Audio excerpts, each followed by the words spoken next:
இந்த ரீசன்லாம் இருந்தா சுகர் கண்டிப்பா வருமா? முக்கியமா வந்து என்னன்னா நிறைய நம்ம ஃப்ரெண்ட்ஸ் பார்த்துருக்கோம். நிறைய வந்து பஜ்ஜி போண்டா மிளகா பஜ்ஜி இந்த மாதிரி நிறைய எடுத்துப்பாங்க. பெருசா வந்து எக்ஸசைஸ் எதுவும் பண்ணிக்க மாட்டாங்க.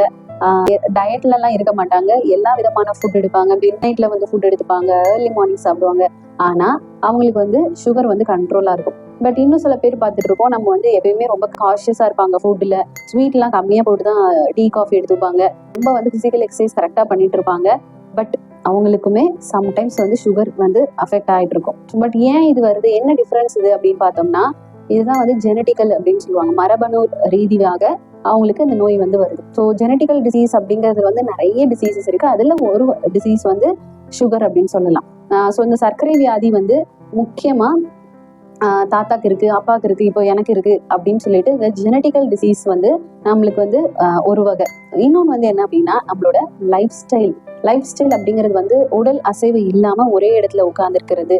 ப்ரொஃபஷனலா நம்மளால வந்து மூமெண்ட் இல்லாத ஒரு ப்ரொஃபஷன்ல காலையில இருந்து ஈவினிங் வரைக்கும் ஒரே இடத்துல உட்கார்ற மாதிரியான ஜாப்ல இருக்கிறது.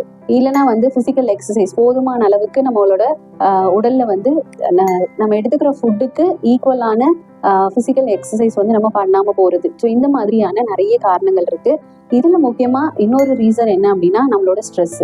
ஸோ கண்டிப்பா நம்ம ஸ்ட்ரெஸ் ஆகும்போது நம்ம உடம்புல ஸ்ட்ரெஸ் ரிலேட்டடான ஹார்மோன்ஸ் நிறைய சுரக்கும். ஸோ அப்போ நம்மளுடைய இன்சுலினோட செக்ரீஷன்ஸ் வந்து முன்ன பின்ன இருக்கும். ஸோ இந்த மாதிரியான நிறைய காரணங்கள் தான் வந்து இப்போ நம்ம அதிகமான கேசஸ் வந்து டயபெட்டிஸ் பார்க்கறதுக்கான ரீசன்ஸா இருக்குது.